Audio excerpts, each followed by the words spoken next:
皆さんこんにちは、時間になりましたのでそろそろ始めさせていただきます。今日は、The Roadmap ミャンマーの、現在と未来Thida女子講演会に皆さんお越しいただきありがとうございます。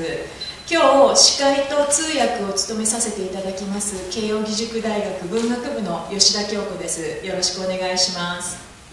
はい、今日はですね、まず、Thidaさん私簡単に紹介いたしますが、でその後ちょっとThidaさんは、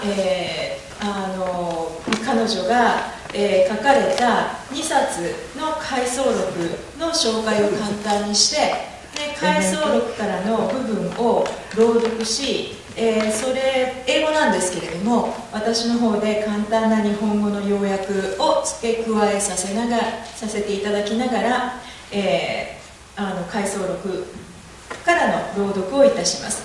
でその後、だいたいこのお話と朗読で1時間ぐらいになると思うんですけれども、その後は30分ほど、質疑応答ということで会場の皆さんからのコメントや質問があれば、日本語、ビルマ語、英語で結構ですのでよろしくお願いします。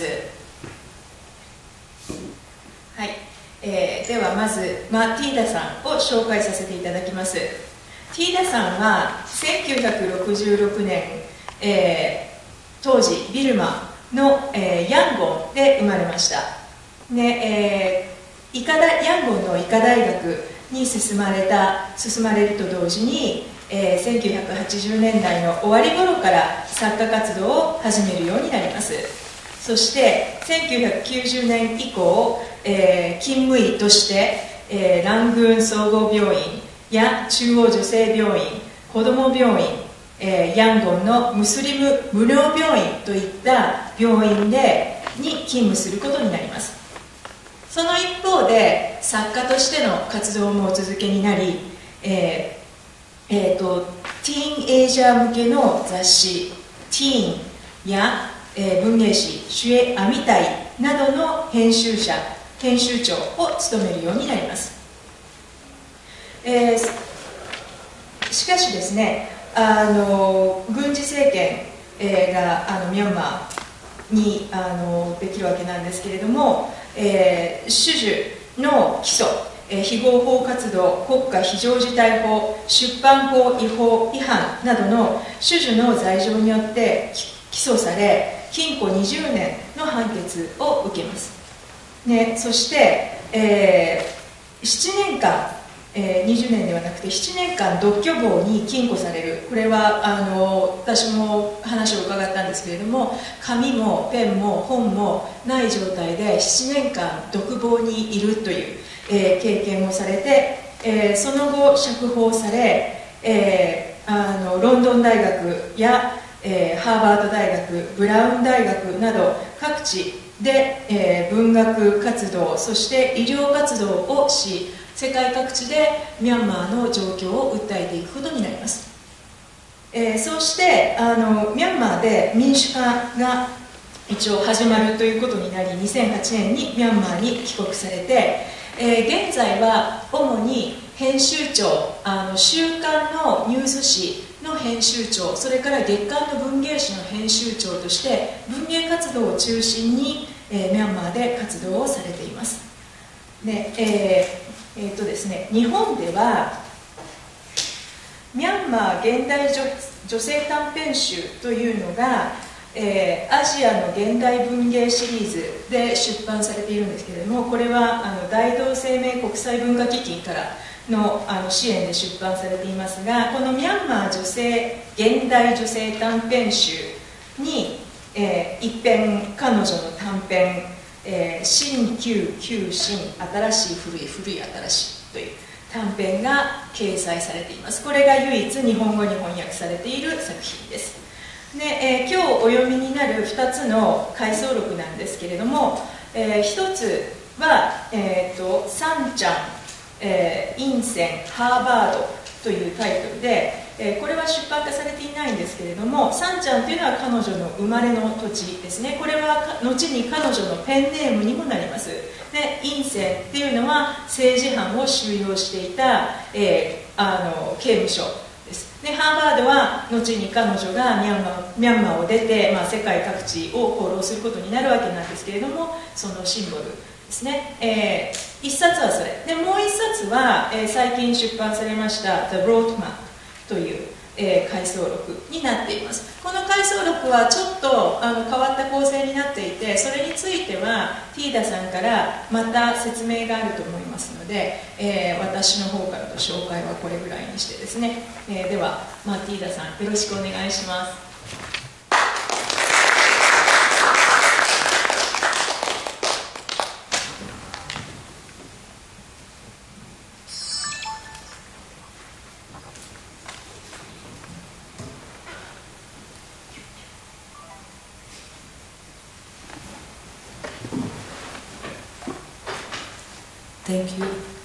Thank you so much.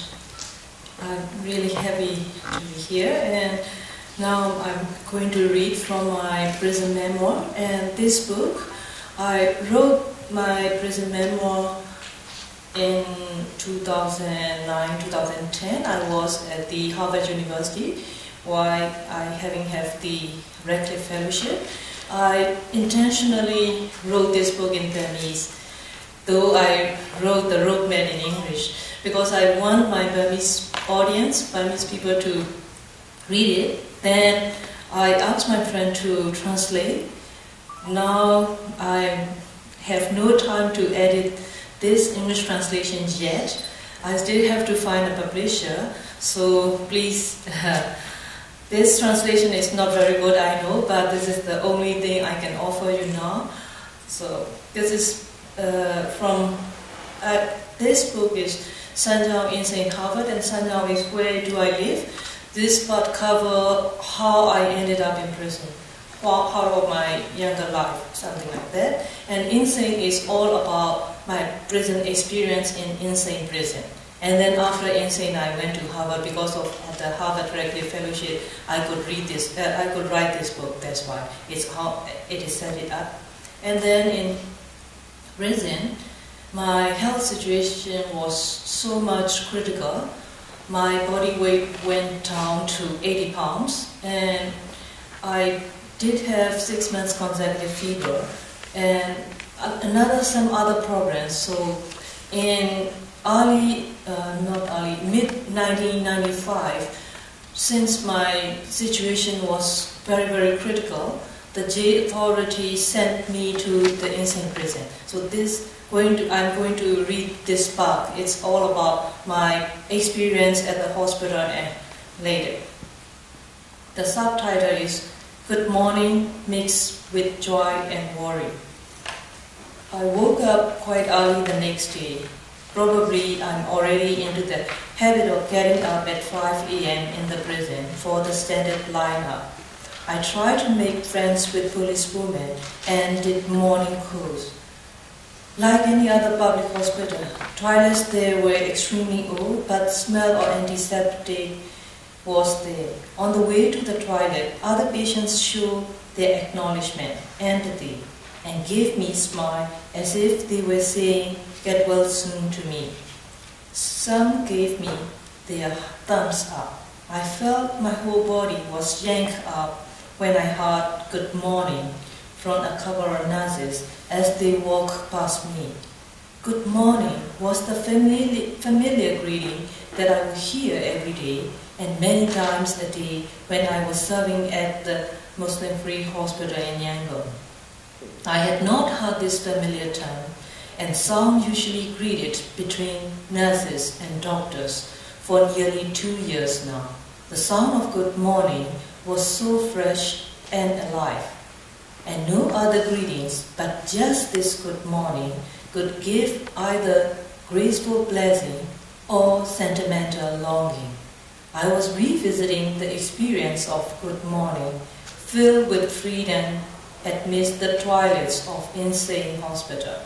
With no restraint, I responded saying good morning with feeling of sweetness in me. Then I was overcome with tears when another nurse said, "Good morning, doctor." An emotion of both joy and longing overwhelmed me with no mercy. But what certain was that I who responded "Good morning" was not me anymore, and who usually was locked up in the cell number 3 among 6 blocks of prison's buildings. I was surprised to hear myself saying that without any defensiveness or delay, just like the way I said it in the Muslim-free hospital when we gave treatment for the poor free of charge. I did not, however, realize at that moment that a tasty and sweet-sounding good morning was about to end soon. はい、今読んでいるのはですね、お渡ししている小さなブックレットの、Freedom、これはサンチャン・インセン・ハーバードからの抜粋なんですけれども、ティーダさんが2009年から10年にかけてハーバード大学で執筆した、政治犯として、収監されていた時の回想録です。でそこの Good morning mixed with joy and worry というところから全部は読まずに部分を読んでいるんですけれども、日本語で要約します。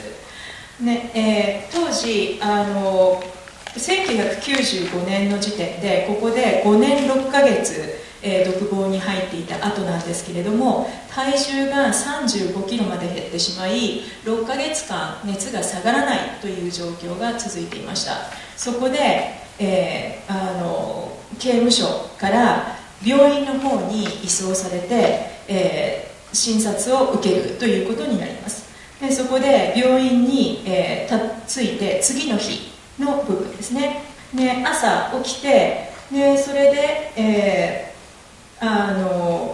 警官に連れられて、その病院の中を移動している時に他の患者さんが、ティーダさんの方を見て、目線で挨拶をしてくれる。で中には「おはようございます」と言ってくれる、患者さんもいました。でその「おはよう」という挨拶を聞いた途端に自分が政治犯として捉えられているのではなくって以前と同じように、ムスリム無料病院に勤めていた頃患者さんたちあるいは同僚の人たちが挨拶をしてくれるそういう日常が戻ってきたような気持ちになって、一瞬その自由になった、政治犯ではなくって自分は自由の身になったそういう気持ちになるのですが、この時点ではそのおはようっていう挨拶がくれる自由の気持ちっていうのが長続きするということは分かっていなかったのです。But without having any treatment, just after having had my illness history, without even having any physical examination, I was sent back to the jail by the jail authority. So this is the continuing. As I prepared to pack up my belongings, my parents, along with their friend called Auntie Yin, arrived with foods for me. Their faces completely filled with worries. My mother was teary when she learned about me having to return to prison. My father looked so dejected and Auntie Yin looked concerned. A Hino truck from prison was ready to take me back, and there were prison's officers, doctor, and a person who was thought to be the medical superintendent of the insane hospital.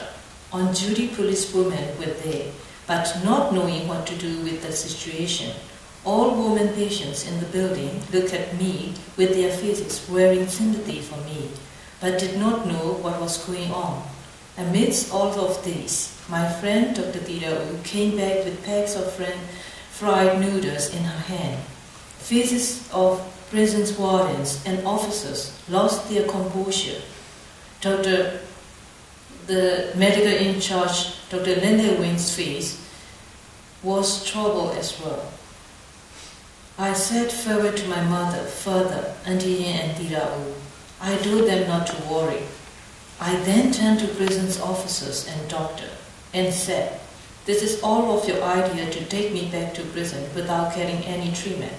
Therefore, from now on, whatever happened to me, it will have nothing to do with the hospital, and nothing to do with me either. This will all be your responsibilities totally. I want you that all of you must take responsibility on this. Remember that. With anger from adrenaline drive, I climbed up the steps of Hino prison truck with all the bags in my hand. I waved to my parents and said, please come and see me as usual during prison visiting time. There were only me and the lower rank staff on the truck. The warden and other officers followed the truck from behind in an air-conditioned van. その後、婦人科の方に移送されるんですけれども、婦人科で検査を受けるはずが、また刑務所から呼び出しがあり、すぐ戻ってくるようにという呼び出しがあって、結局検査も受けずにどういう病状なのかも分からずに刑務所に戻ってしまうことになります。で、その戻る準備をしているときに、両親や、家族の友人などが来て最後に会いに来るんですけれども、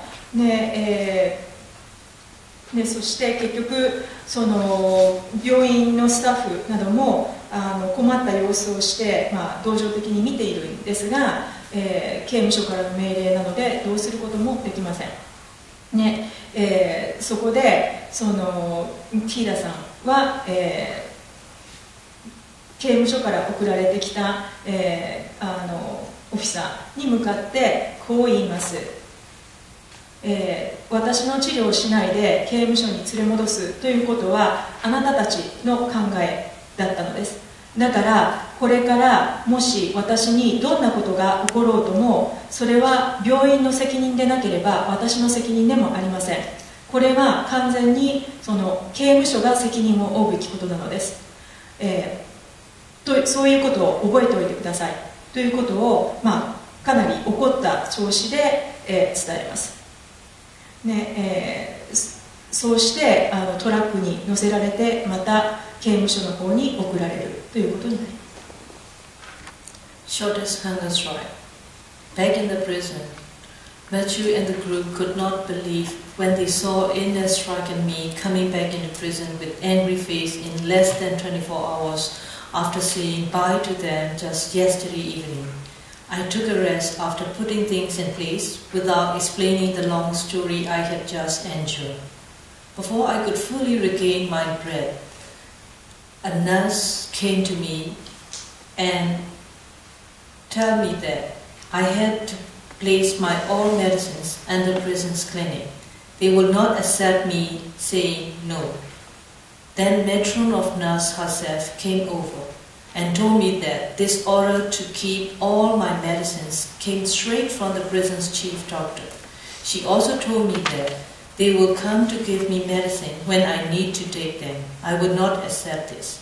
All these medicines were from my parents, and I usually donated and shared with the others in my building. I could not accept having to put all my own medicine in their hand, since on top of being sick, I did not get any treatment from them. はい、刑務所に到着しますが、そこで、刑務所出たばっかりなのにまた治療も受けずに戻ってきたことで刑務所の仲間はびっくりして怒っています。でその一方で、刑務所の医官からはその今、自分で持っている薬をすべて刑務所側に提出するようにという命令を受けるわけなんですね。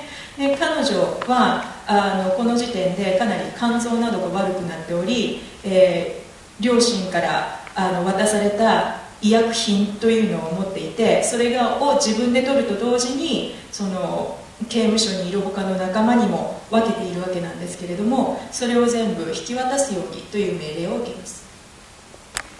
Then the prison's doctor herself came over and told me with a stern face that she had to do this since I had put all responsibilities of consequences on them while at the hospital. They tried to forcibly take away my medicine basket. I used all my strength to not let off it and said as the prison staff approached me, "Well, you can confiscate these medicines if you dare. From now on, I won't take any medicine. I won't eat. I won't ever drink. And I won't stay in that room. Let's do it if you dare to challenge me. Let's see how much a person like me, who is 6 months straight feverish and weight only 80 pounds, can take this on." Both staff and the doctor ran back to the clinic quickly without saying anything. I said to leave me alone when the prison's cleaner approached me. そこで、その刑務所側の医者が、ティーダさんに言うには、その彼女の、健康状態っていうのを全て刑務所の責任だと言ったからには、全て医薬品は明け渡さなければならないという理屈を述べるわけですね。でそこでその薬の入った、箱を、力で取り合いになるわけなんですけれども、もちろん彼女は病気なので力はありません。そこで彼女は言います、もしだったら全て医薬品を持っていきなさい。もうこれから私は薬は何も飲まないし、食事もしないし、水も飲みません。独房にも入りません。私のように、病気で、体重が35キロにまで減っている人物がどうなるか、ということで、ハンガーストライキを宣言するわけなんですね。そこでスタッフは慌てて、看守のオフィスに戻ります。I then quickly tried to practice Vipassana meditation, which I had not been doing regularly for some time. Main thing was that I wanted to prepare myself, as I would not be able to face them again with this wrangling anger and emotion in me.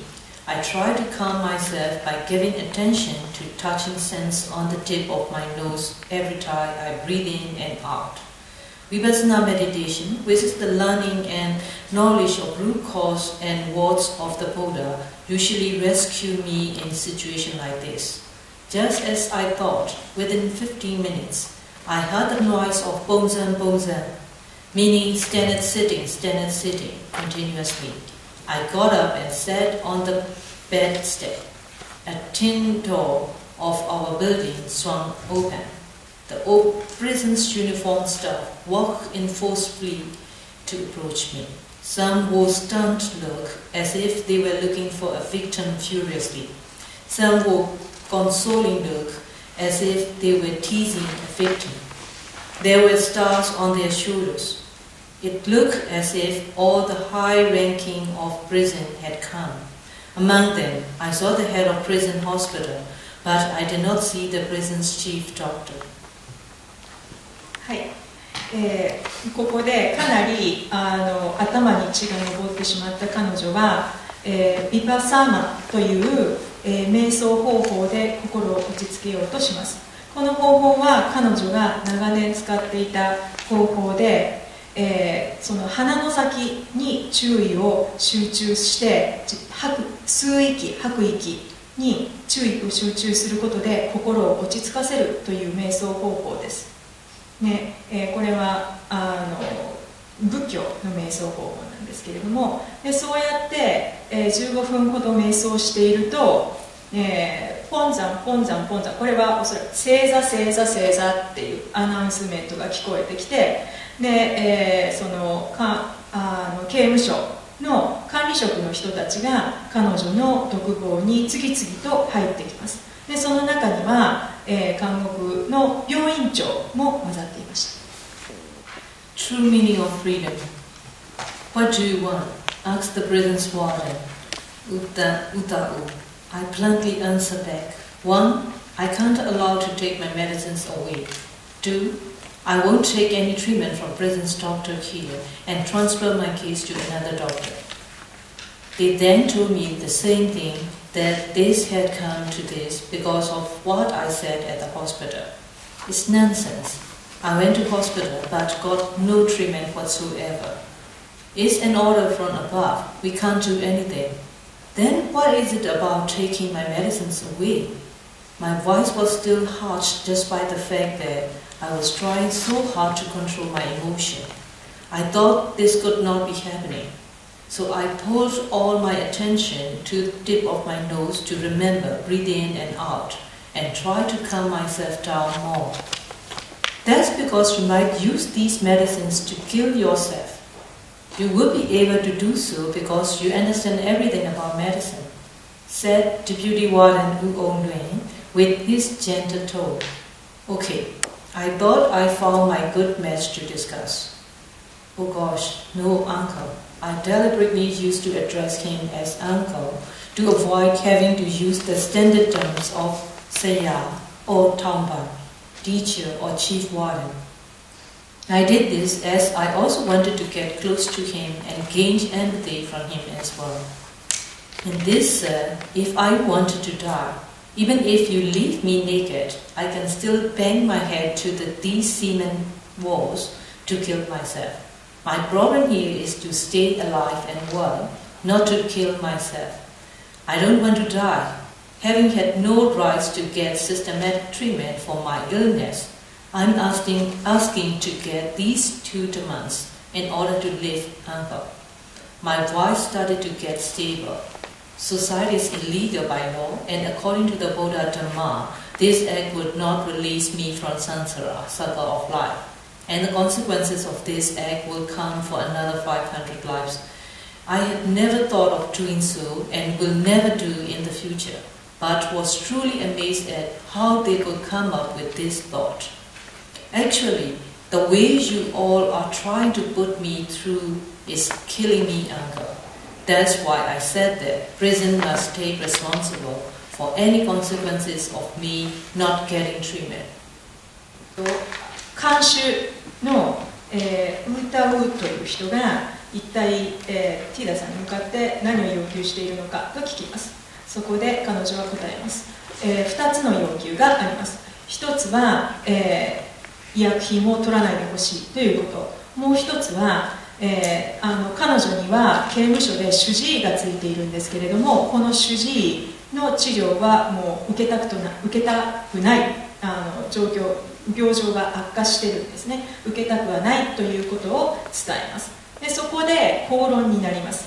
で、そこで副看守の人物が、なぜ薬を取り上げるかというと、それは彼女が自殺するのではないかという恐れがあって、それで薬を取り上げるのだというふうに言うわけですね。でこの副看守っていうのはどうもちょっと話の分かる人らしいということで、彼女はちょっとトーンを抑えて、彼に向かって、おじさんと親しみを込めて話しかけます。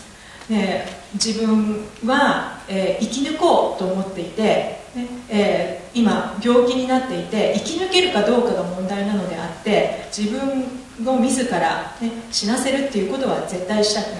私は自殺はしない。そこでこの生き抜くためにこの2つの要求をしているのだと伝えます。彼女は仏教徒ですから、仏教では自殺が禁じられているという、ことですね。それで私を殺そうとしているのは私ではなくて、その監獄側ではないかということを言って反論をするわけです。And I have some other conversation and then Keio. Alright then, we do understand that. We won't take away your medicine. However, why do you have to refuse to get treatment from the chief doctor here? She's crying over there as she gets really upset, said the prison deputy chief officer, DCO. Other officers were also standing there without being uptight. Please think about it, uncle. It is very upsetting for me as a doctor to refuse another doctor's treatment. It will be the last thing I would do. But this is the matter of life and death for me. Her treatment is seriously risking my life. She has never accepted any advice and suggestion that I had offered. So if we go on like this, I won't be alive for that long. Hear me out, uncle. I would like to ask you, what will you do if your family doctor said you have only 6 months to live for? By this time, all of us were at ease, and the situation was no longer tense. He responded lightly by saying, "Oh, me? I will go to places I would like to go, and I will eat all the food I like. All wore a slight smile on their faces. If I was you, I wouldn't do that. I smiled and started my quiz for them. How will you do? I will go and ask second opinion from another doctor. That doctor may not tell me I will die in 6 months. I heard some subdued laughing from the crowd. The prison's TCU, however, wholeheartedly laughed at it out loud. That's all, uncle. I would like to go get second opinion from another doctor who won't say I will die in 6 months. Let's do this way, Seya. By this time, I turned to Seyaji, the medical superintendent, and continued. You be the one continues to look at my condition. If that is the case, then I will accept it. はい。そこで、その刑務所の副長官にあたる人が分かった、その薬を持っていかないでほしいっていうのは分かったけれども、その主治医に見てほしくないというのはどういうことなのかと尋ねます。そこで彼女は答えます。自分は医者であるから他の医者の治療を断るっていうのは本当にやりたくない。しかし彼女は自分の意見を聞かないし、自分の病状はどんどん悪くなっているのだと。そこで、その副長官に彼女は言います。もしあなたが余命6ヶ月だと医者に宣告されたらどうしますか。そこで副長官は答えます。その頃にはなんとなく和やかな雰囲気になってるんですけれども、私が余命6ヶ月って言われたら行きたいところに行って食べたいものをたらふく食べると副長官は答えます。それに対して彼女は私だったらそうしない。何をするかというと、別の医者のところに行ってセカンドオピニオンをもらう。そして余命6ヶ月と言われた意見を変えてもらうというふうに言います。それでみんなちょっと笑うんですね。それで自分が欲しいのはセカンドオピニオンであるということを述べます。Well, Medira, you are free. As he secretly sighed, the DCU uttered these words with his eye lowering. Medira, you are free. Medira, you are free. Those words echo in my ears. I poke on the padlock that locked the door of my cell and asked, What do you mean, uncle? Are you saying I, who being locked up behind these doors in a 12-feet square cell for 23 hours, 15 minutes a day, have all the freedom? Although I knew what he meant, I asked anyway. You can say what you think. We are just civil servants, so please do understand. His voice faded as he spoke. Others were also so quiet that it was as if we could hear the needle dropping. I knew I should not push further. I would like to request you, Seya, you can definitely write an official report saying that a female prisoner is concerned that her life is in danger and refused to get treatment from a doctor on duty in prison. She requested me to give treatment for her and therefore I will be taking up this matter. Something like that. I said this by looking at him, Seya, the medical superintendent. All right, I will do something about this. Right now, you are tired. You should eat and then rest. We are all tired as well, so let's go. Yes, but I would not see the chief doctor till I will see the official letter from you saying you have transferred duty to yourself to care for me. I will only communicate with you and other doctors, not her. All right. Just like that, they all left. The face of staff on duty refreshed again. I will have to prepare and divide to share all the food my parents and Thida will give me now with the others here. The girls and women here wish to listen to my story of freedom beyond these prison's walls. But for me, I could not wait to share my experience of freedom among these prison's walls. Nadira, you are free. Remembering the DCU's words, my mind recollected it there. Have I ever lost my right to freedom of expression in this prison? はい、そこで副やり取りをした後に副長官が、これ英語では You're free っていうわけですけれども、これはあなたは自由の身ですという意味にも取れますし、あなたの自由です、そのある事項に関してあなたが決定権を持っているという意味にも取れますね。あなたの自由だということを繰り返し述べます。で彼女はこの時点で独房にいるわけなんですけれども、その独房の鍵を見て、しかもこの独房っていうのはおよそ広さが2畳程度で、彼女はここに、1日のうち23時間以上、禁錮されているわけなんですけれども、その場所を見ながら、自由とはどういうことなのかと自問します。それに対して副長官は、我々も公務員であるから事情を分かってほしい、できるだけのことはするけれども、そしてそこで、その長官および、医官長と、やり取りをして、その医官長に、主治医はもう彼女の、診察をしない、他の医者が、彼女の責任を取るんだという、手紙を書いて、それを政府に報告するという、そういう約束を取り付けます。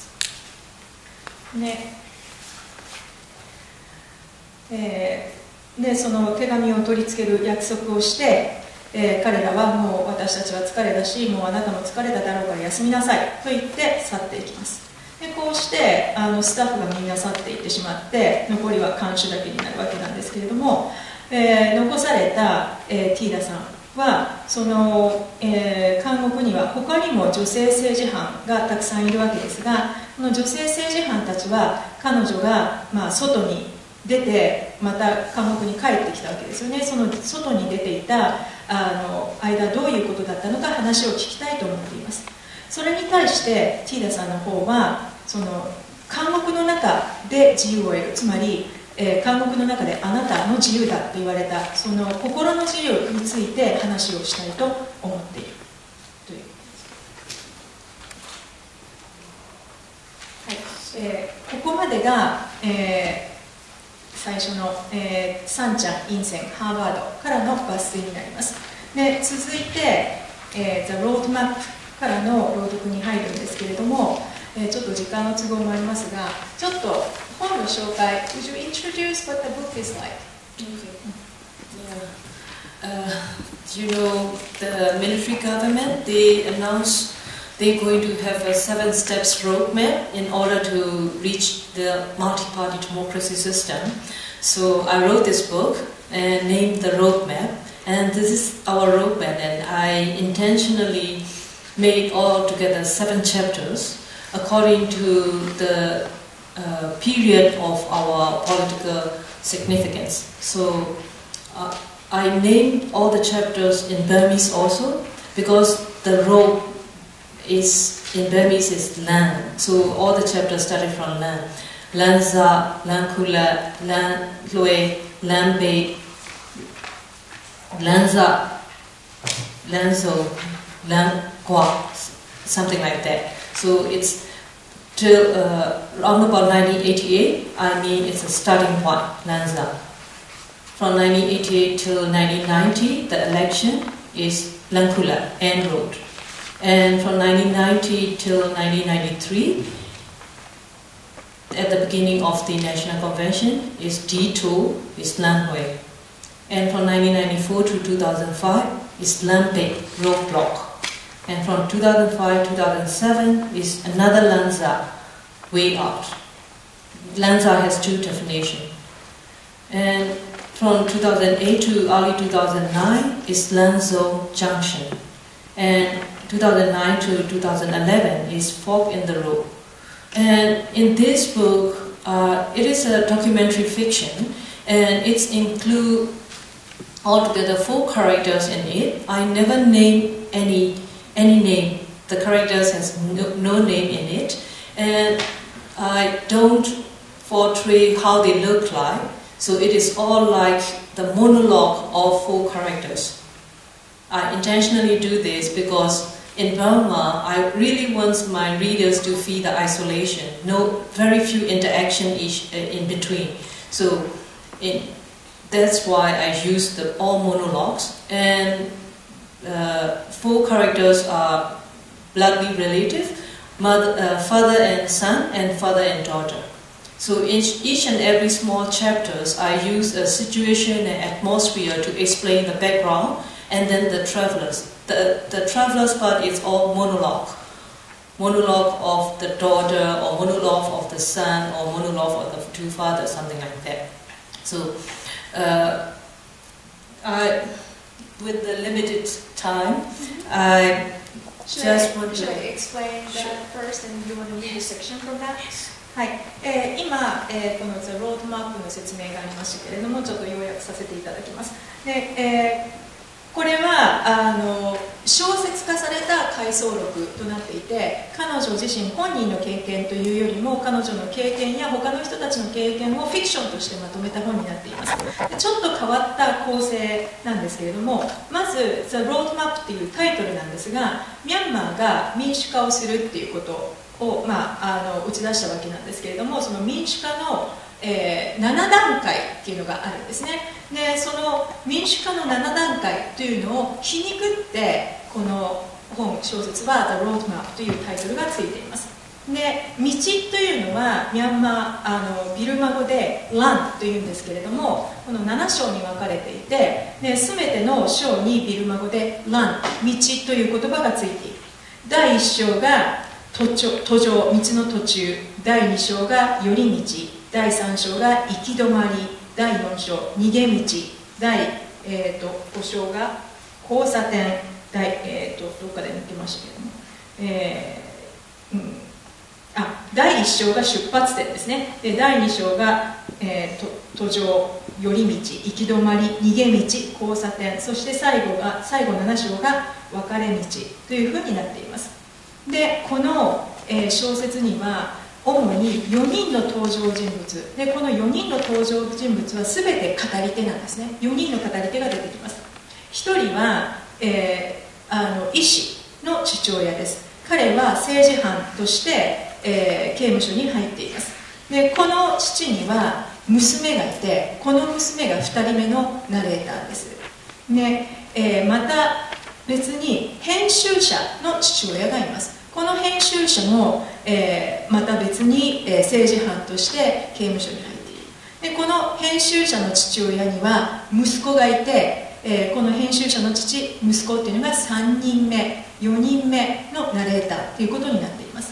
でこの小説は変年体時間軸通りに進むんですけれども、なんかセクションが分けてあって、このブックレットにも出てきますが、Atmosphere というセクションと Travelers あるいは Situation というセクションがあります。Atmosphere や Situation というところは当時の状況を描写している、三人称で描写している箇所です。そして Travelers というのはここが非常に面白いところで、この4人の語り手が交代に、自分たちの状況を一人称で語る。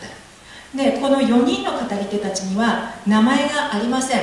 で、彼らがどういう人物であるかっていうのは描写がないんです。それは彼女に意図があって、このモノローグを通じてそのミャンマーの人たちが置かれている、状況っていうのをいかに、世界から離れている、そしてその名もない人たちが世界から離れてこういう状況に置かれているかっていうのを分かってもらうためにその名もない登場人物たちにしました。ちなみにこの本は彼女のペンネームのスラガミカという名前で出版されています。では、ですね、皆さんのブックレットの方にも載っていますけれども、この、The Roadmap からセクションを読んでもらいます。That's why I'm going to read the 1997 one, and I don't read the atmosphere part, and I just read the traveler's part. This is the monologue of the daughter of a father who is a medical doctor and who kept in prison. それでは、1997年の箇所のアトモスフェアと Travelers っていう箇所を、読んで終わりにします。もうこれに関しては私の方からは特に後から、要約はしませんけれども、ここで出てくるフェイフェイっていうのがペイペイですね。これが語り手の意思の父です。メイメイっていうのがお母さんですね。ペイペイがお父さん、メイメイがお母さんで、語り手の私っていうのはその娘です。でこの娘には2人の弟がいて、フォーとモーという弟がいます。そういう5人の家族構成になっている。で、お父さんの医師はこれから、刑務所へ移送されていくんですけれども、駅で親子一同が会することになります。Atmosphere 1997. The train platforms are busy with commuters, vendors, porters, and people who wait to pick up or meet passengers. The winter sun glows clearly at noon. The platform floors are patchy with beater blood, dog shit, and unidentified stains. The benches are mostly occupied by beater sellers and vegetable tempura vendors. Some porters are carrying huge cane baskets filled with spicy chilies, big condensed milk containers, and luggage. Water sellers are running to and from the passengers. Noisy whistling from the police stuns people on the platform. A long roll siren alerts the greeters. A whistle is blown. A green flag waves. An ancient engine dragging some renovated carriages approaches the station. Hundreds of windows slowly pass by people before it stops. Faces, white, yellow, black, familiar, strange, smiling, and anxious, also pass by in the coach windows. One coach looks like a milk carriage. Iron mesh and metal bars covers its only 2 windows. Shadows of heads bob inside. Without enough light inside the coach, the greeters cannot make out the faces of those inside. The eyes of the people inside seem to spot faces of their family members or friends who would greet them there in the open air. With noses pressed flat against the iron mesh, their heads crushed against each other at the 2 spare windows. After the wheels of the train have stopped, frail bodies in filthy white uniform creep out of the coach, one after another. Each carries a bulky bag on his back, a bedroll in one hand, and a food bag in the other, and a pair of iron chains are attached at everyone's feet and waist. A 1.5 foot long iron rod is placed between the chains. As soon as they all get onto the track into the open air, some people try to approach them, and some try to call out their names, but they are caused to disappear under the chaos of shrill cries. The warden's rubber rod beats the iron mesh of one window. His harsh voice follows the grating sound. Get back, people. Stay where you are. No closer, prisoners. Line up behind each other in front of the coach. You haven't reached your destination yet. No more talking from now on.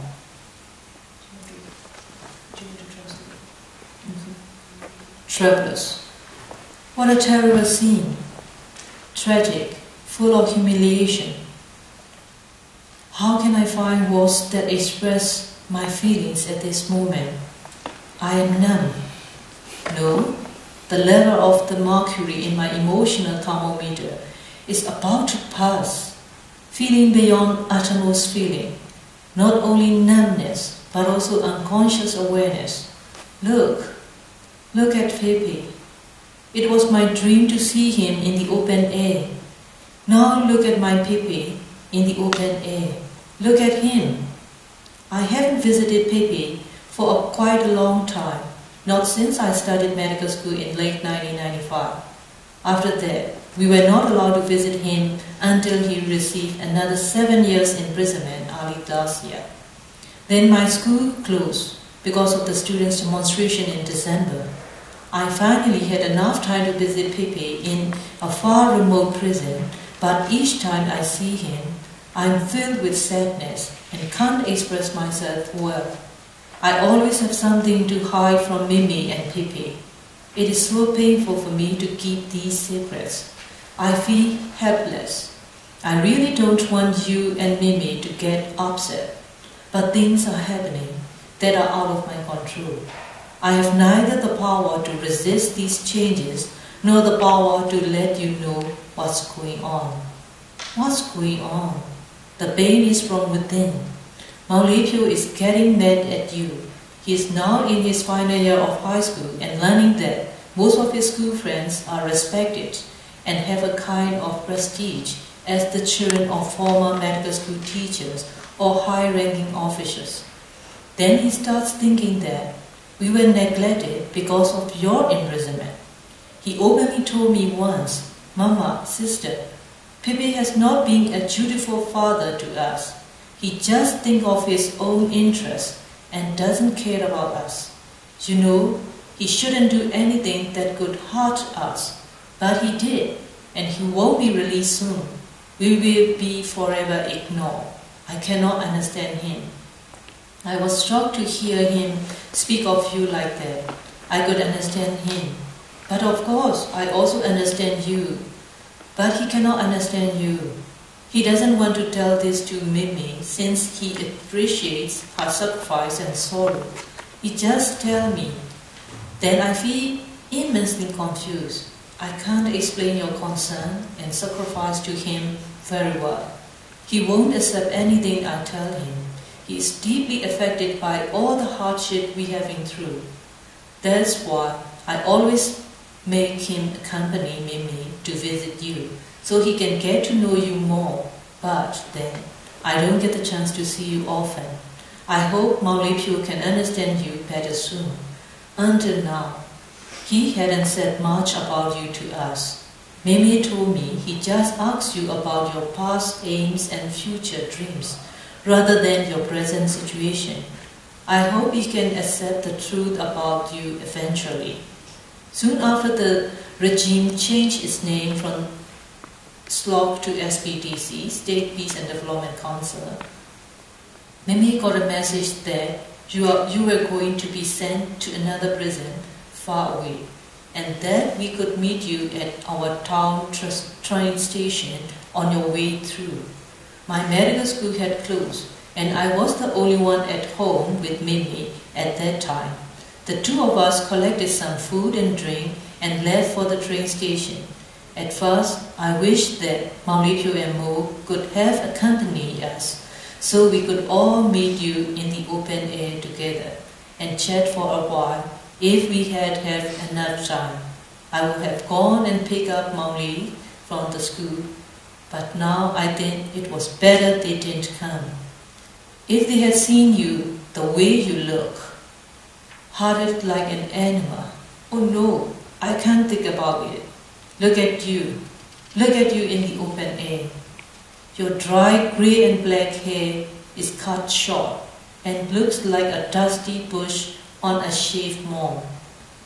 Your ever bright eyes have changed and now have a mysterious look. Your usually neat and tidy looking clothes having replaced by a worn out, crinkled, yellowish white prison uniform. Your once straight posture has now changed into that of a hanging Burmese puppet. Though you are wearing your famous smile, I can see your baffled mood. Are you my Pipi? Are you my father? Please feel what we are feeling. A father is standing in the open air in front of this daughter, but they are separated by barriers and burdens. Don't say a word. I'm sure no one could find the words to express the way I feel unless they had experienced the same thing. I can empathize with Mimi immensely. On the platform, Mimi stands and stares at Fifi as if she were mute, paralyzed, deaf and blind. The only proof of her being alive is the trembling of her whole body. In my mind, there are 10 suns and 10 moons shining at the same time. I just want to evaporate or disappear like a magician. I can't find a word to say, although I had prepared many to say to Pipi the night before when we heard about his prison transfer. The only word that comes to my mind now is Pepe. Maybe Pepe is feeling the same thing. The grating sound of the iron shackles connected to their waists is like a horn in my ears. But a thoughtless remark pierces the air and my eardrums. Hey, look over there. Prisoners, maybe drug addicts or murderers. Let's keep away from this platform. Under the winter sun at noon, I feel only the heaviness and hear only those painful words. Drug addicts, murderers. The whole wall becomes deep and dark at once. はい、もうこの箇所については私から通訳はしないんですけれども、先ほどの回想録に比べると非常にクリエイティブで、語り手とその家族の関係っていうのが出てくる。でしかも語り手が変わっていくっていう非常に実験的な構成になっています。はい、ではここで、会場の皆様からコメントや質問を受け付けたいんですけれども、日本語、ビルマ語、英語でお願いします。でちょっと私はビルマ語ができないので、ビルマ語で質問をされる場合は日本語か英語ででも通訳をしてもらえるとありがたいです。はい、もし何かあったら挙手をよろしくお願いします。皆さん考えてらっしゃる間に、じゃあ私の方から一つ聞きたいんですけれども、that they're thinking about their questions, well, I'll ask you a few questions. Yes. So, the parts you've read so far are about you, based on your experience in Myanmar before you left Burma, right? Myanmar, or America and England. Which one? The two parts you read. Both sections. Both sections, yes. Right. So, have your experience abroad changed your perspective about your country's situation or what you went through in Myanmar? 今、尋ねたのは、今朗読された回想録のことは彼女がまだ国外に出る前の経験、に基づいたものなんですけれども、その後、イギリスやアメリカに出る機会があって、その見方は変わったか、あるいは自分が経験したその禁錮っていう経験に対するその視点というものができたかどうかということを伺いました。Well, I finished the roadmap at Brown University, and I finished the prison memoir at Harvard University. And yeah, there is no such thing like the experience abroad can influence me. The only thing might be I was so much enjoying about the freedom while I was especially at the Brown University. That freedom is not only political freedom in terms of times. In Burma, I keep busy all the time. I couldn't find any time to write a book in this. So that made me, that's why I decided to write this in English too. So I think both of the books, these books are related to my own experiences. So I don't think the experience abroad couldn't much influence in writing this book. That only thing it influences is the freedom I having, the freedom in terms of time and the mind. Yeah. 海外での経験というのがその自分がその前に、ミャンマーで受けた経験に対する見方を変えるということはなかったのですけれども、このロードマップの方はブラウン大学に滞在している時に、でもう一つのサンチャン・インセン・ハーバードはハーバード大学に滞在している時に書いたものなんですが、とりわけブラウン大学にいる時には非常に自分は自由であると感じました。その自由っていうのはただ単に政治的な自由というだけではなくって時間の自由っていうのがあったってことなんですね。ミャンマーにいる時は常にいろいろな仕事があって忙しくってなかなか座って物を書く時間というのがなかった。でこの時間がアメリカに行って与えられたっていうのがすごくありがたくて、それもあってこの回想録を英語で書こうということにもなったそうなんです。ですからその時間の自由っていうことでとりわけその見方が変わるっていうことはなかったとおっしゃっています。First of all, thank you very much. It's very nice. Appreciate that. I have to confess I don't know much about Burma or Myanmar. What I know, I get through the Western media. So there's a cultural filter and says it's oppressive and bad, generally speaking, right?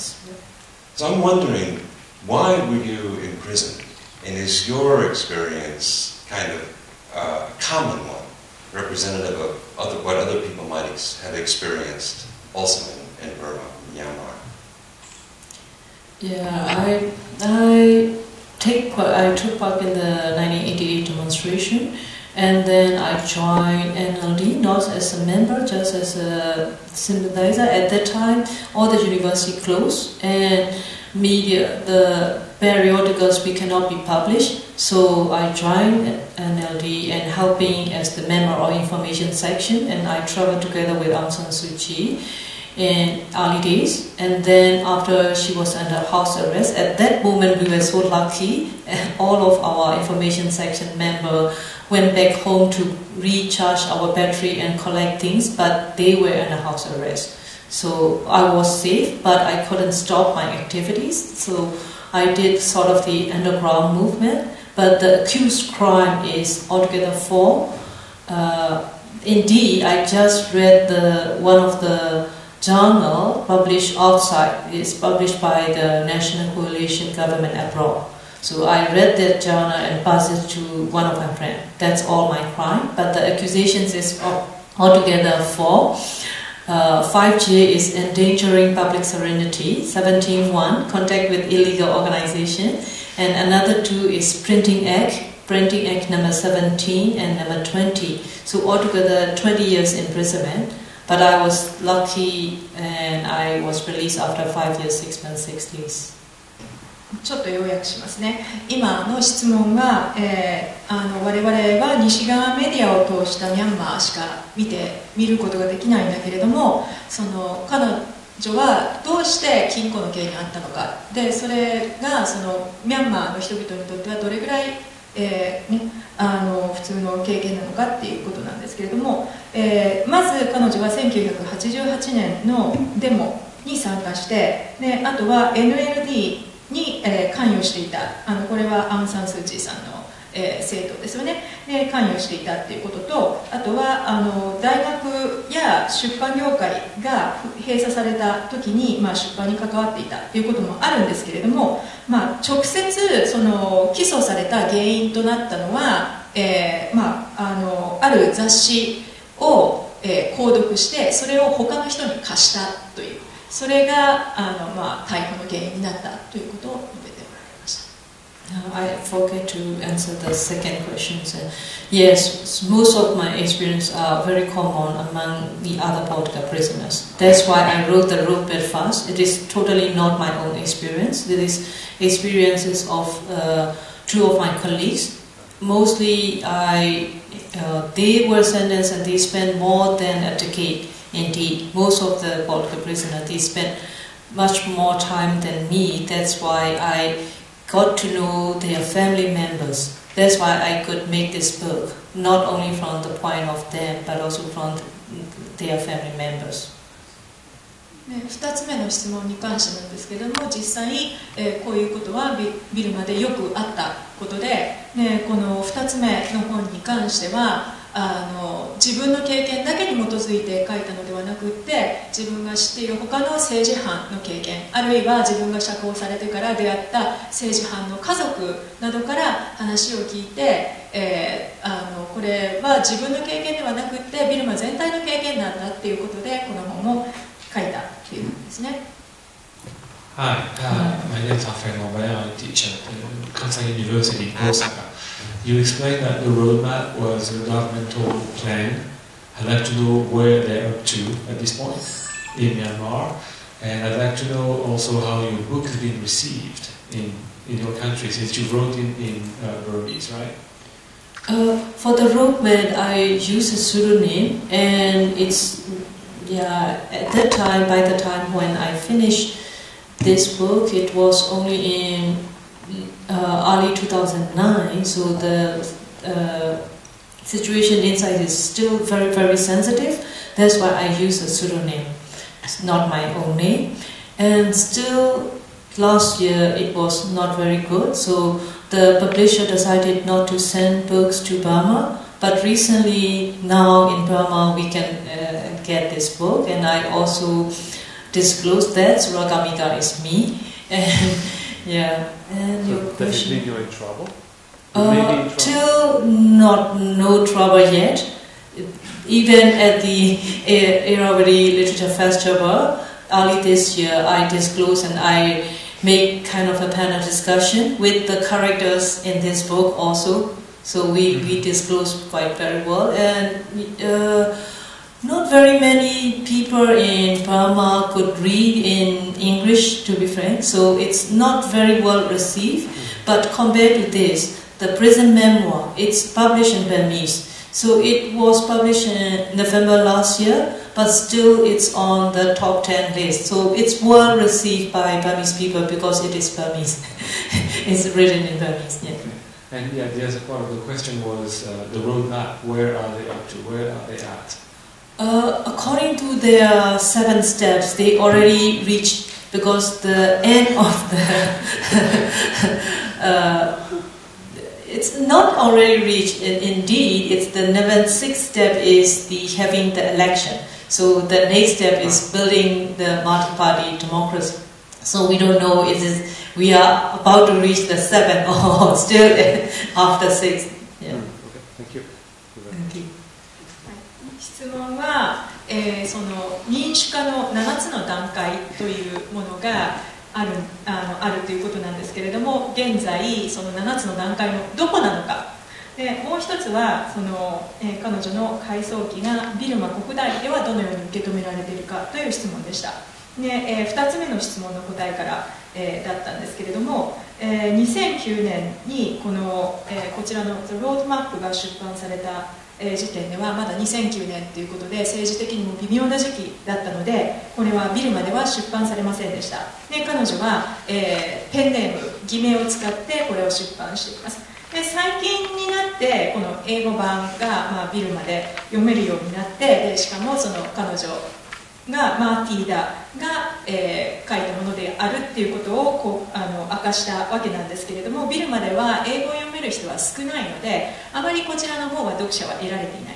でもう一方のサンチャン・インセン・ハーバードの方は、これはビルマ語で出版されていまして、これは去年、ビルマで出版されたんですけれども、非常によく売れているということでした。でそう1つ目のその7段階の質問についてなんですけれども、6段階目が、選挙を行うと。で7段階目は国会を開催するということで、もう今ほぼ6段階目の時点になっているけれども、彼女の見方っていうのはそれに対してちょっと皮肉な視線で見ているっていうのがこの本の、スタンスでもありますね。Yeah, according to my roadmap, according to our roadmap, the last chapter is fork in the road. So I think we are still fork in the road. It can any time, any way.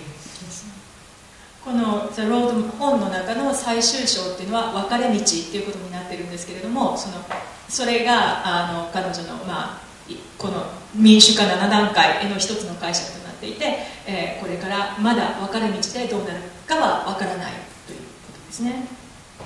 Thank you so much for giving us the opportunity to share your experience. It's very moving. My question is more personal, perhaps, and more psychological in nature.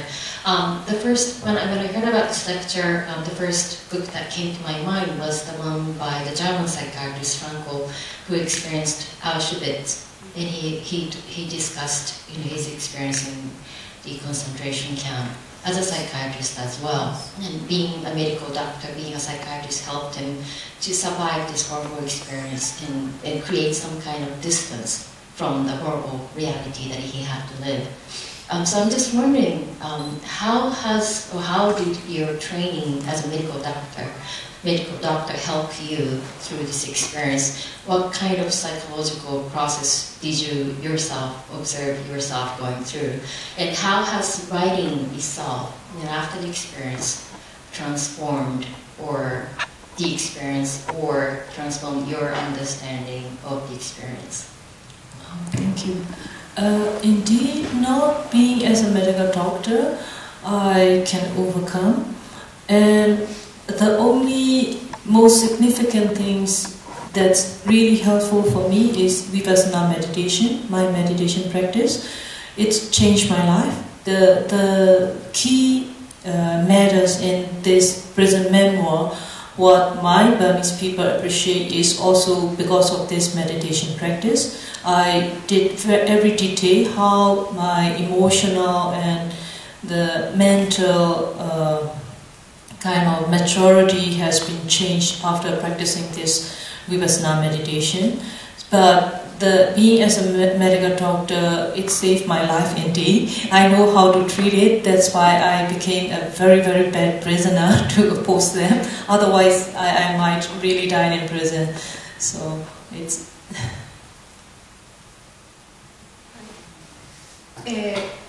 先ほどの質問は、その刑務所での体験に関する心理的な、興味っていうことなんですけれども、あるドイツの心理学者というのが、彼はアウシュビッツを体験したわけなんですけれども、彼はその医学的知識を持っている、精神医学の知識を持っていたことが、そのアウシュビッツ体験を生き延びる一つの支えになったということを言っているそうなんですけれども、ティーダさんの場合はその医学者としての知識っていうのが、どのように役に立ったのか、その経験、心理的過程はどのようなものだったのか、また、釈放されてから、現在その回想記を書くっていう過程、書くという行為がその経験や記憶っていうのをどのように変化させて意味付けを与えたのかという質問でした。で、答えの方なんですけれども、医学的知識っていうのはもちろん役に立ったんだけれども、とりわけ彼女にとって大事だったのは、この瞑想が自分を支えた。で、このサンチャン・インセン・ハーバードの回想録の方では瞑想について非常に詳細に、記していて、これはビルマの人にも共感を持って読まれた箇所ではないかと言っています。で、またその医学的知識があったということで、そのせいで、刑務所では非常に非模範的な政治犯として、反発をして、でもそのおかげで20年の禁錮刑だったんですけれども、5年6ヶ月7年弱で、出ることができたっていう側面もあったのではないかと思います。You worked as a doctor at the Muslim-free hospital, and right now there's this huge attention to this, the antagonism between the Muslims and the Buddhists in Myanmar. And I think the Japanese people weren't informed much about Muslims in Myanmar. We feel familiar to the Burmese people because they're Buddhist and we're Buddhist, but we don't know much about the Muslims. So if you could tell us a little bit about your experience at the Muslim-free hospital. I was looking for volunteering at a non-profit hospital, and when I was graduated in early 1990s, I couldn't find any other independent Buddhist free clinic at that time. Most of the Buddhist free clinics are related to government, something like that, so not very independent. That's why I work for Muslim Free Hospital, and there is no discrimination at all. Most of the medical doctors, they are Buddhist, and I think round about even nearly 46-47% of the patients coming in are Buddhist. So it's more or less, even sometimes there are more Buddhists than Muslim coming. So Muslims, I think they were in Burma for quite a few hundred years ago already, but not in the big amount. But as time passed, their population has been grown up, since they don't care about the family planning, so and so. So for me, everybody is human being. The real essence of the Buddhism is to accept only three things. Indeed, everything is impermanent. Since everything is impermanent, it's suffering. And the last thing is to accept that there is no soul, none self. There is no man, no woman, no one. Instead of this, we just accept the process of the appearing and disappearing of body and mind. That's all. So for me, it's no point to discriminate anyone, since there is no one, I believe. So it's okay for me, but that's why, back to the media coverage, and I'm afraid, and I have been meeting with Kyodo News and other international news, and I'm asking them, please see our image or the things quite deeply. Otherwise, the whole coverage, media coverage about Burma is more or less very superficial, and our problem is not very simple like racial or the religious violence or conflicts. Our problem is much with the poverty, poor education, and very pessimistic view towards the rule of law or law, because they have been treated law very badly. All the law practitioners are corrupted and bribed. That's why people never believe law as to protect them. They think the law is very harmful to them. That's why they want to gain just by making a revenge or something like that. So our problem is not very simple, superficial, racial or religious conflicts. Our problem is much more rooted in these three things, and these all are inherited from the past military government, the legacy of the past authority. So our problem is not the very new acute problem. It is acute on chronic problem. So I think not only international media but also local media should look the problems more deeply. Otherwise, people might think this is a very simple kind of the racial or the religious conflict.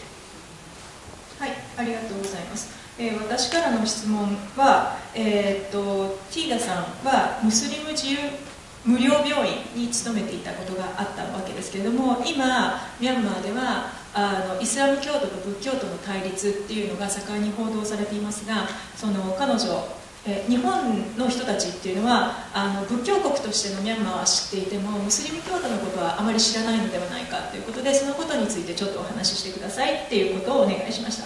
で、彼女は1990年代の初めに医学校を卒業して、その時にノンプロフィットの病院で働こうと仕事を探したわけなんですけれども、多くの病院が政府と関係している病院であると。でその中でこのムスリム無料病院だけが、政府と無関係ということでそこに仕事を求めました。でこれはムスリムのためだけの病院ではなくて、実は差別のない病院で、多くの仏教徒が勤めているし、患者のうちの 46-7% が仏教徒であったということですね。でムスリム教徒っていうのはビルマには、過去200-300年、ずっと在住しているということでした。でそしてそのメディアの報道がビルマの問題っていうのをすぐ宗教や人種の対立という今世界中で起きているような分かりやすい構図で報道してしまうことに彼女は疑問を感じていて、でこのムスリムと仏教徒の対立の根本にあるのは貧困と、教育の欠如、それから法への人々が法に対する不信を持っている、法治国家としての基礎がなっていないっていう点である。でこの3点の問題っていうのは軍事政権時代の遺産であって、で報道にはこういう、ビルマ独特の問題点点、複雑な問題点というのに注意を払って、この2つの宗教の対立っていうのを単なる宗教対立というふうには描かないでほしいと申していました。I just want to say thank you very much for your time and attention. I really appreciate, and I'm so happy to have. I really appreciate also Kyogo's arrangement, everything. I'm really grateful to you too. Without your help, I couldn't make this happen. And yeah, also very happy to share my experience and happy to listen your very remarkable questions too. ありがとうございましたということなんですけど、ちなみに私とティーダさんは一体どういうつながりがあるのかっていうことをちょっとお話しして終わりたいんですけれども、彼女は、2005年の秋にアイオワ大学の国際創作プログラム、に参加されたんですね。でその国際創作プログラムっていうのはもともとはこれ冷戦時代にできたもので、共産圏からの作家を、アメリカに連れてきてアメリカで表現の自由っていうのを、経験してもらおう、自由に書いてもらおうっていうプログラムなんです。で私がアイオワ大学に行った年は26カ国から40名程度の作家が来ていました。でこのティーダさんはとにかく経験が経験ですから、地元のメディアの注目度っていうのがものすごく高くって私も最初にラジオで彼女のことを知ったぐらいで、地元のでお医者さんの上に作家で詩人で、それだけでもなんかスーパーレディーみたいな感じなんですけれども、でしかもこの7年間も禁錮されてで精神のバランスを失わなかった、どんな鉄人なんだろうと恐れおののいて会ってみたところ、非常にこういう言い方をしてはなんなんですけれども、普通の人っていうかユーモアもあってごく非常にバランスのある普通の人なんですね。それでアイオワで3ヶ月ぐらい一緒で、ね、その間に仲良くなる機会があったっていうことなんですけれども、ですからこうやってツアーしている時っていうのはどうしても科目での経験っていうのが前々に出てきちゃうんですけれども、作家としての友達として今回紹介できて本当に嬉しく思っています。では今日は皆さんありがとうございました。まだちょっと前の方に来て彼女とお話ししてください。